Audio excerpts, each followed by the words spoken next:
नमस्कार, मैं हूं रितेश कुमार गौतम और स्वागत है आपका हमारे खास कार्यक्रम जनता सरकार में, जिसमें हम बात करेंगे सत्ता के सिंहासन से लेकर जनता के सरोकार तक। साथ ही हम आपको बताएंगे प्रदेश सरकार की हर उस योजना के बारे में जिनका सीधा संबंध हरियाणा की जनता से है, जो योजनाएं प्रदेश के विकास को नई गति प्रदान करेंगी और हरियाणा की जनता का चहुमुखी विकास भी करेंगी, ताकि प्रदेश की जनता तरक्की की राह पर आगे बढ़े और हरियाणा प्रदेश निरंतर उन्नति की नई ऊंचाइयों को छूता हुआ प्रगतिशील रहे। तो अगले 30 मिनट तक बने रहिए हमारे साथ और देखते रहिए जनता सरकार।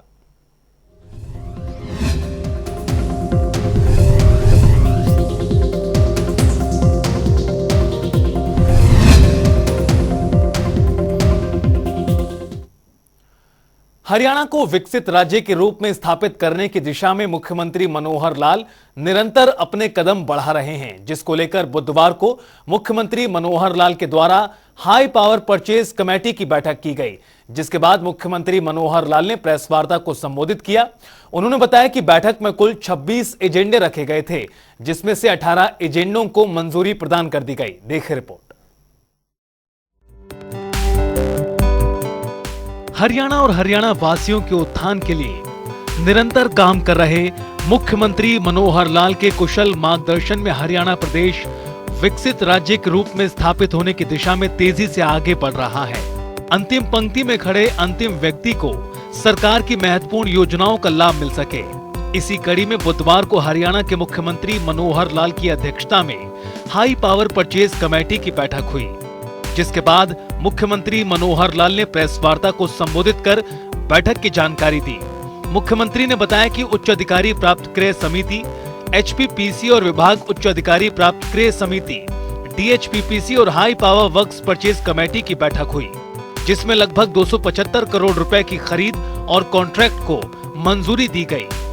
तो वहीं मुख्यमंत्री मनोहर लाल ने बताया कि बैठक में सिंचाई, पुलिस, गुरुग्राम महानगर विकास प्राधिकरण, जीएमडीए, उत्तर हरियाणा बिजली वितरण निगम, जन स्वास्थ्य अभियांत्रिकी विभाग के कुल 26 एजेंडा रखे गए थे, जिसमें से 18 एजेंडों को मंजूरी दी गई। उन्होंने बताया कि विभिन्न कंपनियों से नेगोशिएशन के बाद दरें तय करके लगभग 7 करोड़ 7 लाख रुपए की बचत की गई है। मित्रों, हाई पावर परचेज कमेटी की एक मीटिंग लगभग 3 घंटे हमारी चली है और उसमें कुल 26 एजेंडे थे, जिसमें परचेज का भी कुछ एजेंडास थे और कुछ इंजीनियरिंग वर्क्स के भी थे।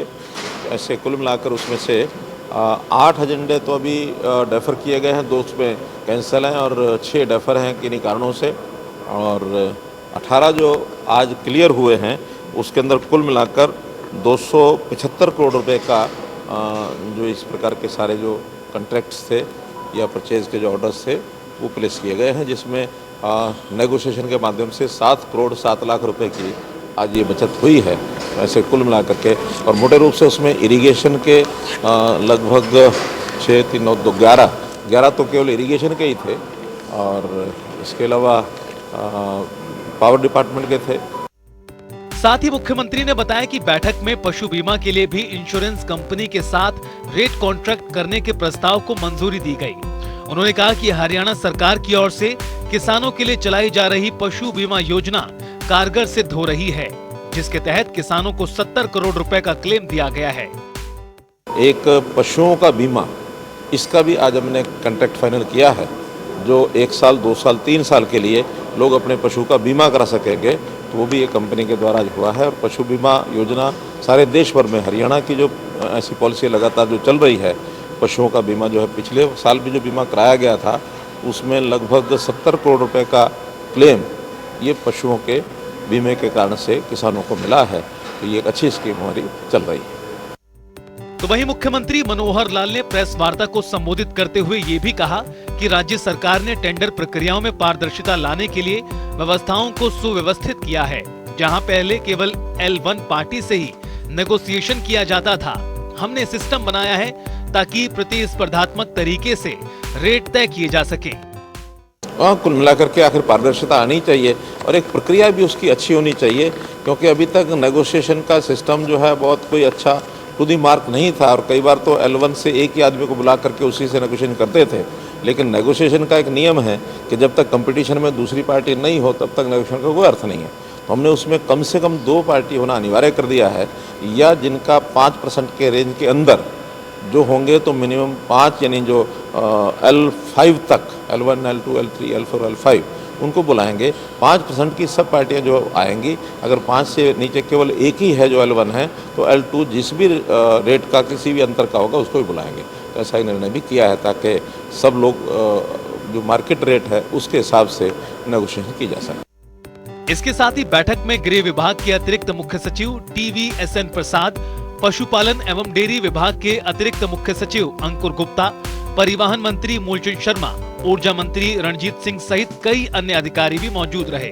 चंडीगढ़ से जनता टीवी के लिए पवन सिंवर की रिपोर्ट।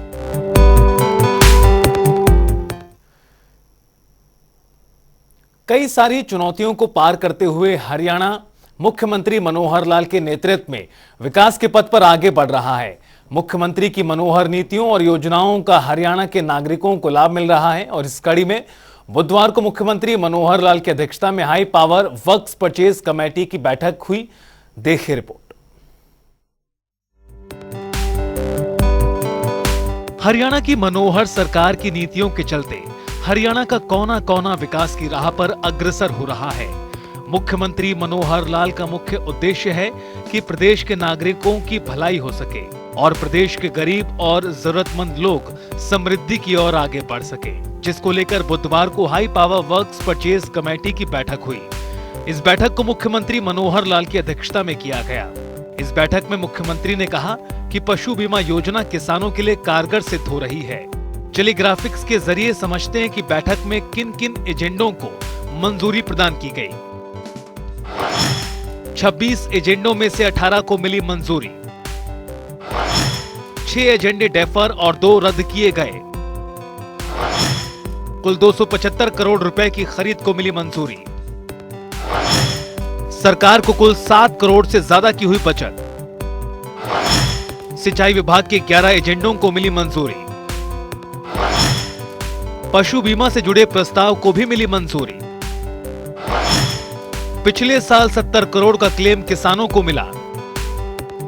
हरियाणा के मुख्यमंत्री मनोहर लाल के नेतृत्व में पिछले 8 सालों में हरियाणा प्रदेश ने कई इतिहास रचे हैं, तो विकास के मामले में अन्य राज्यों को पछाड़ते हुए हरियाणा प्रदेश खुद को सबसे तेजी से विकास करने वाले राज्यों में शामिल कर रहा है। आज मनोहर सरकार की नीतियों और योजनाओं का ही नतीजा है कि हरियाणा प्रदेश के नागरिक खुशहाल जीवन व्यतीत कर रहे हैं। जनता टीवी के लिए चंडीगढ़ से पवन सिंवर की रिपोर्ट। हरियाणा राज्य है जिसने बागवानी के क्षेत्र में कई उपलब्धियां हासिल की हैं। यहां के मुख्यमंत्री मनोहर लाल के नेतृत्व में बागवानी विभाग नए आयाम स्थापित कर रहा है और हरियाणा के प्रगतिशील किसान परंपरागत खेती को छोड़कर बागवानी की ओर रुख कर रहे हैं। देखिए रिपोर्ट। हरियाणा राज्य जिसका उदय सन 1966 में तत्कालीन पंजाब के सबसे पिछड़े इलाके को मिलाकर हुआ था, लेकिन यहाँ के जुझारू नागरिकों की मेहनत और इच्छा शक्ति के बलबूते हरियाणा राज्य आज देश के समृद्ध राज्यों में अग्रणी। चाहे उद्योग हो या कृषि, हरियाणा राज्य ने हर क्षेत्र में तरक्की अर्जित की है। कहते हैं आवश्यकता आविष्कार की जननी होती है। समय में बदलाव के साथ जरूरतें बढ़ती भी हैं और बदलती भी हैं, लेकिन जब कृषि के क्षेत्र में विविधीकरण की बात करें तो हरियाणा प्रदेश इसमें भी आदर्श स्थापित कर रहा है। परंपरागत खेती में जोखिम और लागत ज्यादा है, तो हरियाणा के मुख्यमंत्री मनोहर लाल के नेतृत्व में बागवानी विभाग प्रदेश के किसानों के लिए नई नई योजनाएं ला रहा है, जिससे किसानों की आय दोगुना ही नहीं बल्कि कई गुना बढ़ रही है और किसानों को बागवानी विभाग के प्रति अटूट विश्वास बन रहा है। इसी के परिणाम है बागवानी के क्षेत्र में हरियाणा राज्य पूरे देश में चर्चा का केंद्र बन रहा है। बागवानी किसानों को प्रोत्साहित करने के लिए हरियाणा सरकार निरंतर कार्य कर रही है। बागवानी विभाग हरियाणा की ओर से किसानों को सशक्त बनाने के लिए पूरे राज्य में 11 उत्कृष्ट केंद्र स्थापित किए गए हैं। ये सभी उत्कृष्टता केंद्र हरियाणा राज्य के किसानों को उच्च गुणवत्ता के पौधे तैयार करके मुहैया करवाने के लिए प्रतिबद्ध है। इसी का परिणाम है कि हरियाणा राज्य के किसान अपनी परंपरागत खेती को छोड़कर जैविक खेती करने की ओर बढ़ रहा है। कृषि विविधीकरण को बढ़ावा देने के लिए हरियाणा की मनोहर सरकार ने पिछले 7 साल में बागवानी विभाग के बजट को करीब 3 गुना बढ़ा दिया है। बागवानी विभाग द्वारा चलाई जा रही योजनाओं का लाभ उठाकर हरियाणा का किसान खुशहाल हो रहा है, जिससे विभाग के प्रति किसानों को विश्वास भी बढ़ रहा है। हरियाणा सरकार की ओर से किसानों को हर योजना का लाभ देने के लिए मेरी फसल मेरा ब्यौरा कार्यक्रम सफलतापूर्वक चलाया जा रहा है। इस कार्यक्रम के तहत साल 2021-22 लगभग 1.29 लाख एकड़ क्षेत्र को पोर्टल पर पंजीकृत किया जा चुका है। हरियाणा सरकार की योजनाएं राज्य के किसानों के लिए लाभकारी साबित हो रही हैं। बागवानी क्षेत्र में अग्रणी हरियाणा राज्य की मनोहर सरकार ने भावांतर योजना लागू की है। इस योजना के अंतर्गत यदि राज्य के किसानों को अपनी फसल मंडी में बेचने पर कम कीमत मिलती है, अर्थात किसानों को नुकसान होता है, तो उसकी भरपाई राज्य सरकार द्वारा की जाती है। इस योजना के तहत किसानों को कृषि में विविधता लाने के लिए प्रोत्साहित किया जा रहा है। बागवानी फसलों पर भावांतर योजना लागू करने वाला हरियाणा देश का पहला राज्य है। तो चलिए अब ग्राफिक्स के जरिए समझते हैं। इस योजना को 1 जनवरी 2018 को लागू किया गया। योजना के तहत 21 बागवानी फसल कवर हुआ। अब तक 5,403 किसानों को 14.12 करोड़ रुपए का प्रोत्साहन। भावांतर भरपाई योजना हरियाणा सरकार की एक अनूठी योजना है। राज्य के जो किसान अपनी फसल जैसे सब्जियां, फलों आदि का बाजार में बेचते हैं, लेकिन उन्हें अपनी फसल बेचने पर उचित मूल्य नहीं मिल पा रहा है, उन किसानों को राज्य सरकार द्वारा फसल का या तो मुआवजा या फिर फसल की कम कीमत की उचित भरपाई के रूप में प्रोत्साहन धनराशि प्रदान की जा रही है, ताकि किसानों को उसकी फसल का सही मूल्य मिल सके। हरियाणा का बागवानी विभाग प्रदेश के किसानों की आय बढ़ाने के लिए निरंतर प्रयास कर रहा है।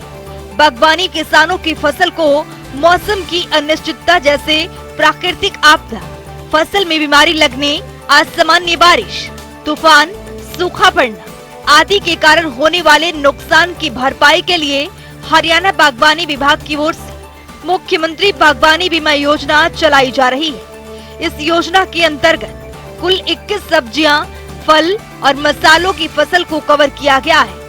ऐसी योजना चलाने वाला हरियाणा पहला राज्य है। फल की फसल पर 1,000 रुपए का प्रीमियम तय किया गया है। सब्जियों की फसल पर 750 रुपए का प्रीमियम तय किया गया है। फल पर बीमा राशि 40,000 रुपए प्रति एकड़ दी जाती है। सब्जियों पर 30,000 रुपए प्रति एकड़ दी जाती है।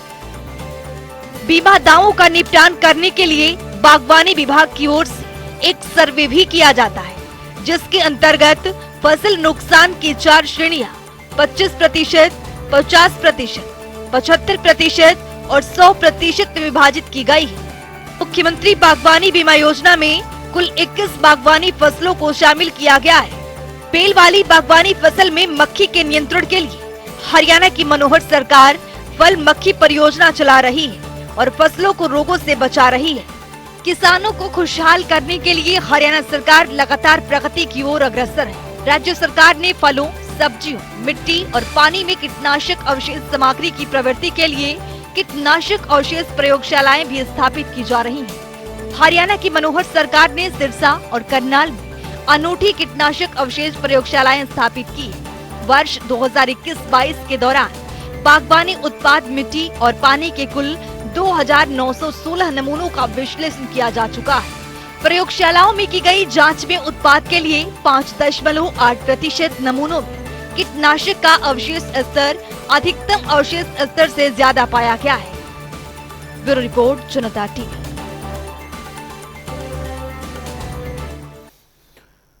हरियाणा के मुख्यमंत्री मनोहर लाल जल संरक्षण की दिशा में कई महत्वपूर्ण कार्य कर रहे हैं, ताकि आने वाली पीढ़ियों को जल संकट का सामना न करना पड़े। इन सब को ध्यान में रखते हुए मुख्यमंत्री मनोहर लाल ने पानी का सही उपयोग करने के लिए प्रदेश के नागरिकों से आह्वान किया है, तो वहीं पानी के संग्रह के साथ साथ उसके प्रबंधन के लिए भी काम करने की अपील की है। देखिए। पानी ये हमारे लिए अमृत है। पानी हमारा, जल ही जीवन है, जैसा कहते हैं हमारा जीवन है। पानी के बिना कुछ नहीं है। शायद कुछ समय तक अन्न के बिना व्यक्ति रह सकता है, लेकिन जल के बिना नहीं रह सकता। जल उसका एक प्रवाह है, उसका एक साइकिल है, प्रकृति का साइकिल है। उसमें जल की हमको प्राप्ति होती है। प्राप्ति के साधन मुख्य रूप से वर्षा है। वर्षा भी एक हमारे क्षेत्र में वर्षा होती है और एक वर्षा मानो हमसे दूर पहाड़ों में होती है, तो पहाड़ों का जो एक पानी का प्रवाह है उसका हिस्सा हमको मिलता है। मोटे रूप से ये दो मात्राएं जो पानी को हमको मिलती हैं। अब उसके बाद उसका संग्रह होता है। संग्रह होता है, डैम्स में संग्रह होता है, फिर वो कहीं हमारे पॉन्ड्स हैं, हमारी झीलें हैं, रिचार्ज होकर के भूगर्भ में जाता है। तो जमीन के अंदर भी पानी का एक बहुत बड़ा संग्रह का भंडार है। अब ये संग्रह जो होता है, उस संग्रह का हम फिर बाद में उपयोग करते हैं। और वो जो उपयोग है, वो उपयोग हमको पता है कि जैसे मुख्य रूप से पीने के लिए हम पानी का उपयोग करते हैं, खेती सिंचाई के लिए करते हैं, उद्योग के लिए करते हैं, और अन्य हमारी जितनी आवश्यकताएं हैं उन आवश्यकताओं के लिए हम करते हैं। संयोग ऐसा है कि पीने का तो हर एक जीव को पानी चाहिए, चाहे मनुष्य है, चाहे पशु है, कोई भी जानवर है, पक्षी है, हर छोटा बड़ा जीव उसको पानी पीने के लिए चाहिए। लेकिन एक मनुष्य ही ऐसा है जो पीने के अतिरिक्त और जो उसकी दिनचर्या की दैनिक आवश्यकताएं हैं वो भी पानी पर बहुत निर्भर करती हैं। हम स्नान भी करते हैं, हम कपड़े भी धोएंगे, हम वॉशरूम जाएंगे, वहां भी पानी की आवश्यकता होगी, हम अपना घर का फर्श भी साफ करेंगे, हम अपनी गाड़ी भी धोएंगे, हम अपने उद्योग में पानी ले जाएंगे। अब पानी की आवश्यकता पूर्ति करनी पड़ेगी। घर घर, हर घर जल, नल से जल, एक अभियान चलाया है। अब उसमें से कोई कहे कि पानी ज्यादा लगता है, ऐसा नहीं है। देखा जाए तो अगर सिस्टम कारगर हो गया तो उससे पानी बचेगा, क्योंकि जितने भी इससे पहले पानी का जो गांव में हम लगाते हैं, उसकी जो पोस्ट लगती है अलग से, उसके अंदर पानी अंधाधुंध चलता है, बिना रोक टोक के चलता है, नालियां भरी रहती हैं। गांव के अंदर तो पानी को चलाने के लिए नीचे भी खींचो या अपने वाटर वर्क से लाओ, जितना पानी है बहा दो, शाम को खाली करो, फिर भरो उसको। लेकिन उसका उपयोग करने के लिए अगर हमने हर घर नल से जल अगर ये किया है, तो पानी का उपयोग जितना उतना ही वो करेगा परिवार का आदमी। तो ऐसा इसका उपयोग भी हमको चेक करना पड़ेगा। पानी का उपयोग करने के लिए अगर भूमि ठीक नहीं है तो भी हमको कठिनाई होगी। कई जगह वाटर लॉगिंग हो गया है। अब वाटर लॉगिंग जो पानी वास्तव में ऊपर है, ऐसा नहीं कि नीचे चोए का पानी सब जगह से आ गया, वो पानी रिचार्ज होकर नीचे नहीं जा रहा। वहां मिट्टी की, भूमि की जो लेयर्स हैं उसमें कहीं गड़बड़ हुई है। अगर वहां भी आप ट्यूबवेल लगा करके पानी निकालना चाहेंगे, वाटर लॉगिंग ऊपर के एरिया में है, नीचे आपको 60 फुट से 50 फुट से नीचे पानी, अच्छा पानी मिलेगा नहीं। पानी हमारे लिए इतना कम ना हो जाए कि अगली पीढ़ी, आने वाली पीढ़ी हमको कहीं कहे कि हमारे पूर्वज जो हैं वो, उनको कोई समझ नहीं थी, अकल नहीं थी। तो जैसे हमें पानी जो है विरासत में यहाँ तक मिला है, हम अगली पीढ़ी को भी पानी विरासत में दे करके जाए। हरियाणा प्रदेश जहां परिवार पहचान पत्र के जरिए बुजुर्ग पेंशन का लाभ उठा रहे हैं, तो वहीं अब मुख्यमंत्री मनोहर लाल ने निर्देश अनुसार दिव्यांगों को भी परिवार पहचान पत्र के जरिए पेंशन का लाभ उठा सकेंगे। ग्राफिक्स के जरिए समझते हैं।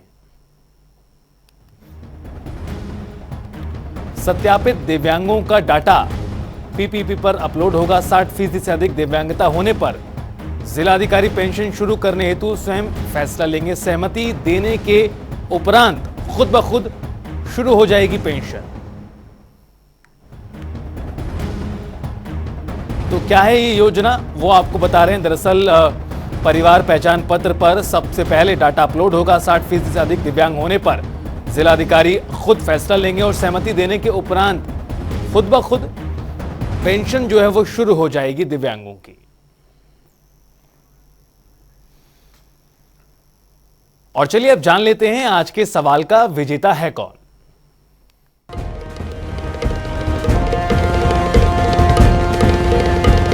तो तो बात अब आज के विजेता की। जैसा कि आप जानते हैं, हर रोज एक नया सवाल पूछते हैं, सही जवाब देने वाले के नाम और तस्वीर अपने टेलीविजन स्क्रीन पर दिखाते हैं, साथ ही उसको उपहार भी देते हैं।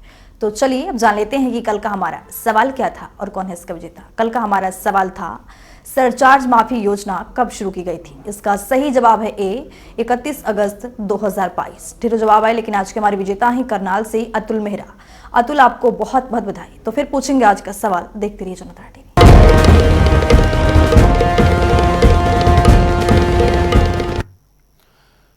और अब वक्त है आज की मुलाकात का। आज की मुलाकात में हम हर दिन नए शख्सियत से आपको रूबरू कराते हैं और उनके कार्य प्रणाली पर बारीकी से नजर डालते हैं और जानते हैं वो तमाम योजनाएं जो बनी हरियाणा की जनता के लिए।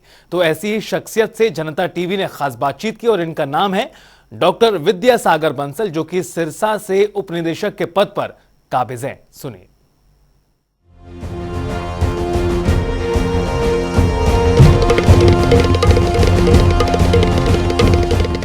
ये जो मेले हैं, इनका शुरुआत माननीय मुख्यमंत्री जी द्वारा करी गई थी। ये जो मुख्यमंत्री परिवार उत्थान योजना के तहत इन मेलों का आयोजन किया जा रहा है और अब जो मेले का चौथा फेज शुरू हो चुका है।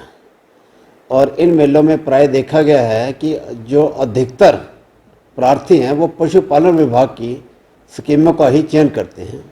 उसका कारण ये है कि एक तो इसके अंदर जो पशुओं की खरीद है वो आसानी से पशुपालक कर पाता है।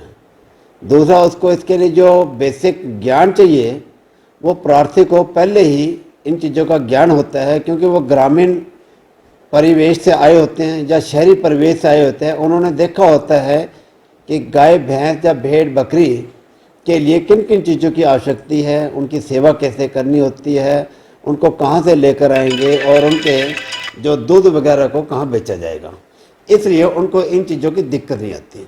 और दूसरा, जो हमारा जो पशुपालन विभाग भी है, ये पशुपालन विभाग का सौभाग्य है कि ज़्यादातर जो प्रार्थी है पशुपालन विभाग की स्कीमों को चयन कर रहे हैं और पशुपालन विभाग भी उसका तहे दिल से स्वागत करता है। और हमें खुशी होती है कि ये जो गरीब लोग हैं वास्तव में उनके उत्थान के लिए पशुपालन विभाग के अधिकारी कर्मचारी सदैव तत्पर रहते हैं और उनका भला करते हैं।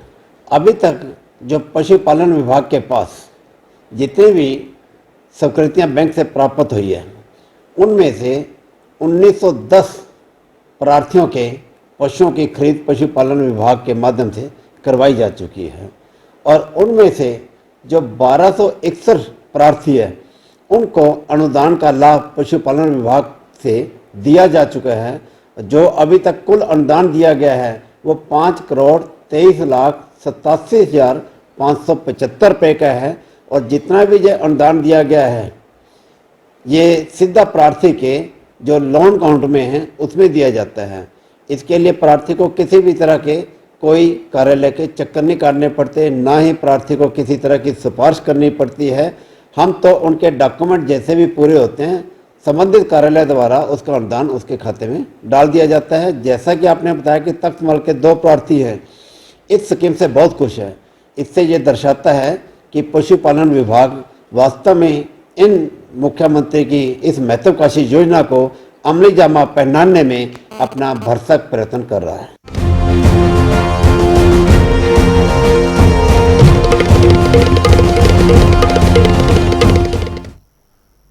और अब वक्त है आज के सवाल का। चलिए जानते हैं आज का सवाल क्या है।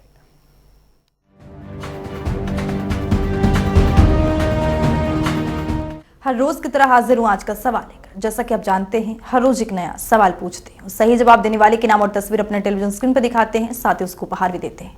तो चलिए अब नजर डालते हैं आज के सवाल पर। प्रधानमंत्री जन आरोग्य योजना कब शुरू की गई थी? ए 23 सितंबर 2021, बी 23 सितंबर 2018, सी 23 सितंबर 2020, डी 23 सितंबर 2022।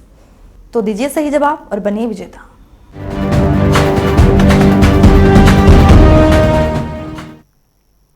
और हमारे खास कार्यक्रम में फिलहाल इतना ही। आप देखते रहिए जनता टीवी।